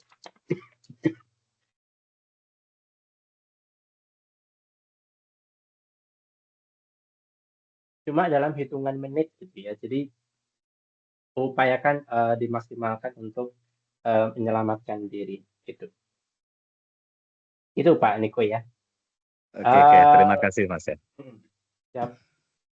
Terus kemudian ini ada pertanyaan dari Bu Eva melalui chat. Yang Pak D udah ya tadi saya sedikit. Kemudian kalau Bu Eva, kenapa Jepang lebih sering gempa? Dilihat papan tadi lempeng yang mendesak lebih banyak Indonesia kah? Oh iya, Jepang itu ini Bu, lebih sering terjadi gempa besar gitu ya, karena pergerakan pertemuan lempeng antara Eurasia dan Pasifik di sana itu head to head gitu Bapak Ibu ya. Jadi adu banteng gitu sehingga palung yang terbentuk pun juga palung yang dalam dan seterusnya. Kalau kita lihat di citra satelit itu di Google Map gitu ya Bapak Ibu ya, kalau punya kesempatan cek di Google Map itu akan sangat kelihatan banget itu Bu. Apa namanya? Bahwa di Jepang itu samudranya sangat dalam. Ini coba saya tampilkan. Oh belum. Oh sebentar, sharingnya harus dipindah. Ya. Nah, ini Bapak. Ini ya, kita bisa membandingkan Bapak Ibu kira-kira tingkat kegelapan itu. Kegelapan atau kedalaman dari palungnya ini juga merepresentasikan seberapa hebohnya kekuatan yang terpendam di sana gitu ya. Kita bisa melihat Bapak Ibu di Sumatera ini warnanya masih biru-biru ya gelap tapi masih cerah ya, terang gitu ya. Beda dengan Jawa. Birunya itu gelap sekali gitu ya. Ini memang mungkin efek pembayangan, tapi ini merepresentasikan bahwa daya tadi tumbukannya gitu ya di Pulau Jawa itu lebih hebat gitu ya, lebih strong gitu ya. Nah, ini Palung Mariana ya di Filipina ini sangat dalam sekali 11.000 kilometer ya Bapak Ibu ya. Dan ini tentu menjadi daerah paling rawan di Filipina terkait dengan kegempaan. Ini kalau kita teruskan ya, ini lempeng Filipinanya segini luasnya gitu ya. Nah, ini kalau kita lihat pemekarannya si Samudra Pasifik itu lokasinya di sini Bapak Ibu. Maaf, saya masih batuk.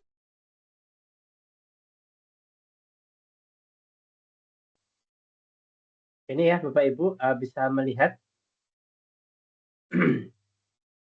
kira-kira pemekaran tengah samudranya terjadi di sini, yang warna dasar samudranya lebih terang ini.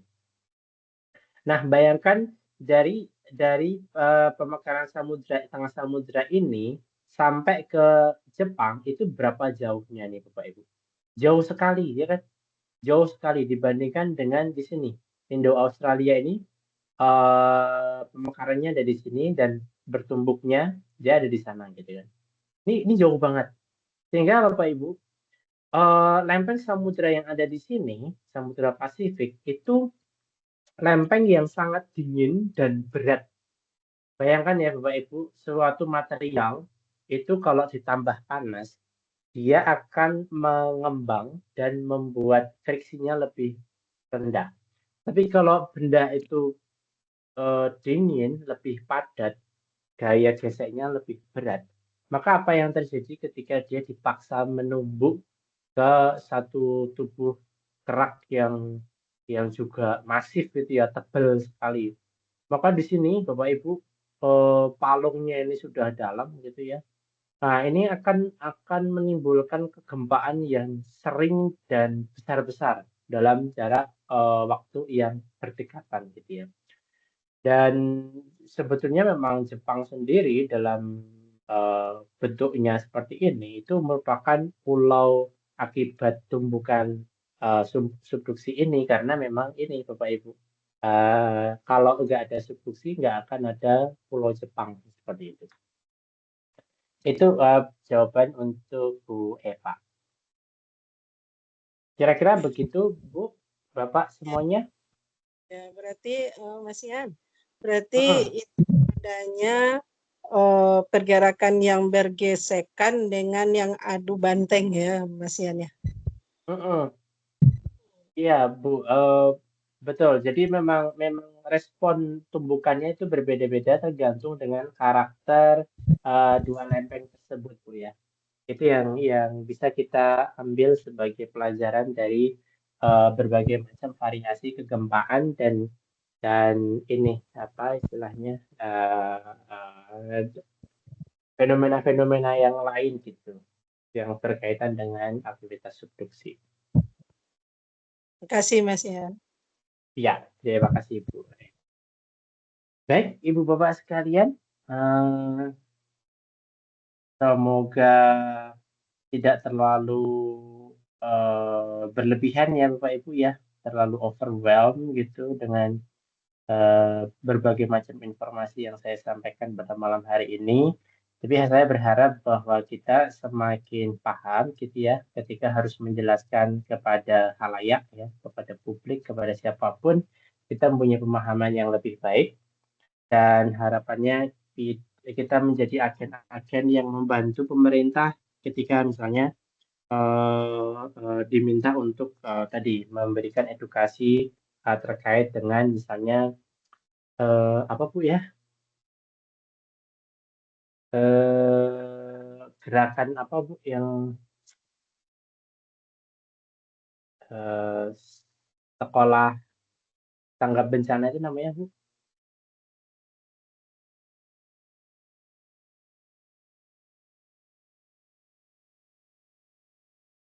Kalau di tingkat keluarga itu ada istilahnya kencana ya kalau nggak salah. Jadi keluarga apa gitu sigap bencana gitu.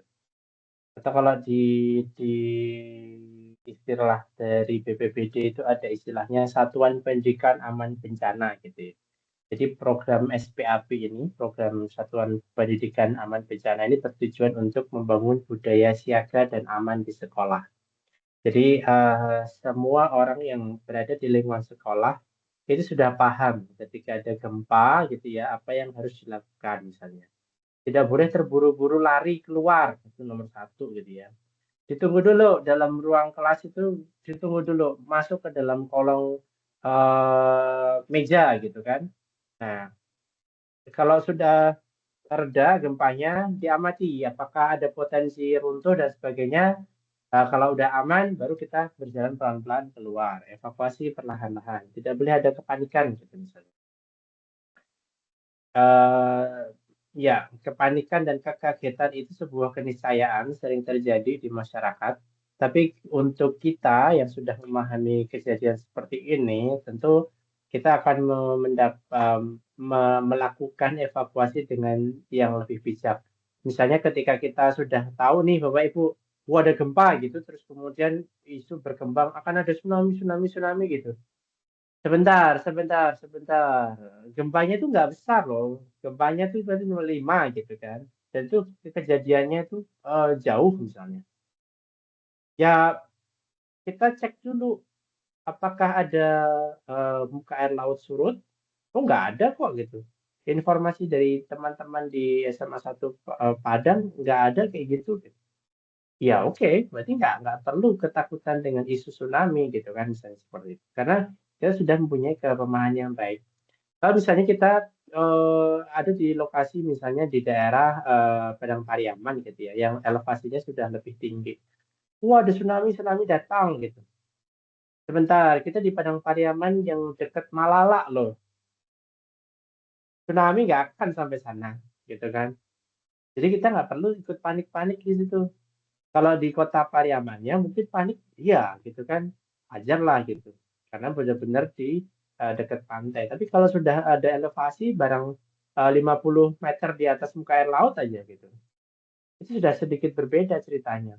Makanya Bapak Ibu, kegiatan SIM PPIK ini salah satu harapan kami itu adalah Bapak Ibu bisa memimpin tim yang ada di sekolah untuk menciptakan tadi sekolah satuan pendidikan aman bencana tadi Ibu. Artinya gini, Bapak Ibu misalnya bisa kemudian mengusulkan ada peta evakuasi di sekolah gitu kan. Kalau ada gempa evakuasinya kita di mana? Assembly point-nya ada di mana? Terus kemudian apa yang perlu dibawa? Siapa yang akan bertanggung jawab untuk mengamankan ini dan itu? Makanya Bapak Ibu tidak heran ya kalau di tempat-tempat publik, misalnya di rumah sakit gitu, di dinding itu akan ada papan tulis berwarna putih dengan tabel dan isinya nama-nama gitu ya. Kemudian ada helm 4 ya, ada merah, putih, kuning, dan biru ya. Jadi yang merah itu sudah ada maknanya. Kalau ada kejadian luar biasa, gempa misalnya, maka orang yang di-assign ke situ untuk menggunakan helm merah gitu ya, itu dia akan bertugas untuk apa gitu. Dia sudah tahu.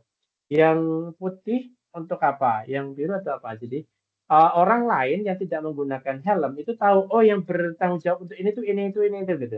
Jadi kalau saya mau misalnya mau menanyakan sesuatu gitu, ketika proses gempa sedang berlangsung gitu, atau proses evakuasi berlangsung, saya tahu kepada siapa saya harus mempercayai informasi gitu misalnya.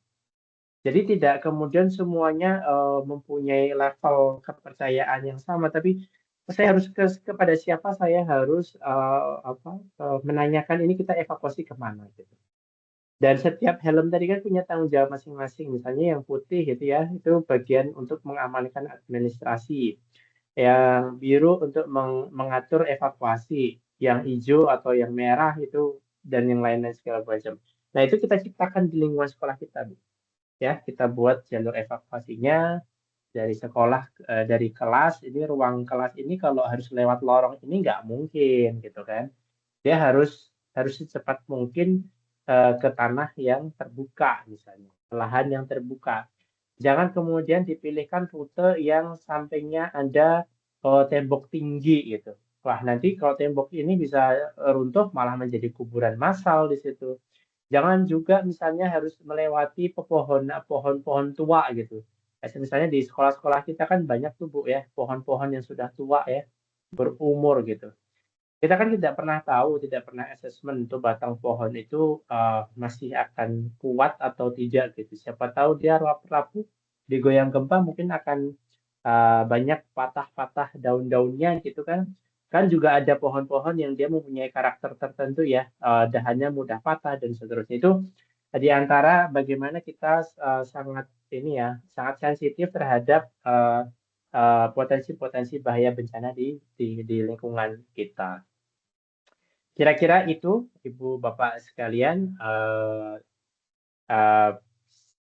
sekali lagi semoga apa yang kami sampaikan pada malam hari ini bermanfaat dan saya berharap Ibu Bapak sekalian bisa langsung mengaplikasikan apa yang kita pahami pada malam hari ini ke kesatuan pendidikan Ibu Bapak sekalian maupun di lingkungan keluarga. Kita beri edukasi anak-anak, suami, istri kita, saudara-saudara kita gitu kan di berbagai kesempatan gitu. Coba diangkat topik-topik yang berkaitan dengan kebumian. Kalau mereka mempunyai ketertarikan untuk itu, nah kita bisa memberikan pemahaman atau kita bisa bercerita lebih banyak lagi gitu. Jadi kurang lebihnya itu mohon maaf Bapak Ibu kalau ada salah kata dari saya. Wabillahi taufiq wal hidayah. Wassalamualaikum warahmatullahi wabarakatuh. Waalaikumsalam warahmatullahi wabarakatuh.